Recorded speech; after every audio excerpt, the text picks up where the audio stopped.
Case അപ്പോൾ രേണുസുതി നമ്മുടെ മുത്തുമണി രേണുസുതി ബിഗ് ബോസിലേക്ക് 99.999% സെലക്റ്റായ ഒരു വാർത്ത നിങ്ങളോട് പങ്കുവെക്കുന്നു ഗൈസ്.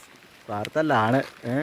അപ്പോൾ ഇനി എന്താ വെച്ചാൽ അങ്ങനെ അങ്ങോട്ട് ഉറപ്പിച്ച് പറയാൻ പറ്റില്ലല്ലോ സെലക്ട് ചെയ്തോന്ന്. എന്തായാലും ആയിട്ടുണ്ടാവും. രേണുസുതിക്ക് ബിഗ് ബോസ് കിട്ടിയില്ലെങ്കിൽ പിന്നെ ആർക്കും അവിടെ കിട്ടുക, ആർക്കും കിട്ടില്ല. അപ്പോൾ രേണുസുതിക്ക് വേണ്ടിയിട്ട് നമ്മൾ കുറച്ച് പേര്, ഇനിയിപ്പോൾ രേണുസുതിക്ക് വേണ്ടിയിട്ട് നമ്മൾ വോട്ട് ചോദിക്കുക അങ്ങനെ വിചാരിക്കണ്ട, അങ്ങനെ എടുത്താലും കുഴപ്പമില്ല.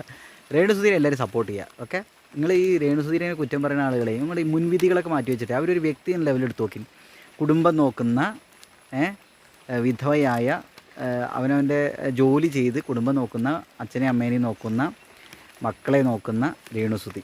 ഓക്കെ, അവരെ സപ്പോർട്ട് ചെയ്യാൻ വളരെ കുറച്ച് ആളുകളേ ഉള്ളൂ. വളരെ ഇവിടെ ഒരു കുറേ ആളുകൾ സപ്പോർട്ട് കിട്ടുന്നുണ്ടെങ്കിലും ഇവിടെ ജീവിക്കാൻ പലർക്കും പാടാണ്. അതാണ് പെണ്ണും നോക്കേണ്ട, പലർക്കും പാടാണ്. അങ്ങനെ ഇരിക്കുന്ന സമയത്ത് ഈ സമൂഹത്തിലെ ഭൂരിഭാഗം ആളുകൾ അവരെ കുറ്റപ്പെടുത്തിക്കൊണ്ടിരിക്കുക. അങ്ങനെ ഇരിക്കുന്ന ഒരവസ്ഥയിൽ അവരെന്ത് ചെയ്യണം?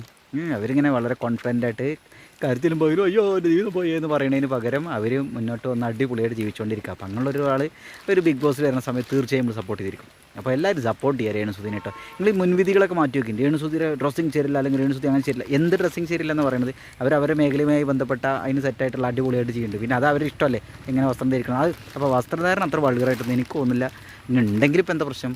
ഒരു ആക്ടിങ് ഫീൽഡുള്ള ആളല്ലേ. പിന്നെ രേണുസുതിക്കെതിരെ വരണ വേറൊരു ആരോപണമാണ്. എന്താണ്?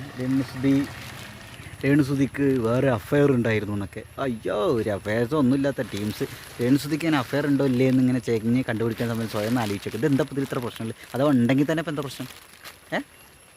എന്താ പ്രശ്നം? അവർ വ്യക്തിയല്ലേ, ആളുകളോട് എപ്പോഴെങ്കിലും ഒരു പ്രണയം നമുക്ക് തോന്നണം. ഓക്കെ, അപ്പോൾ അതിന് ഇത്ര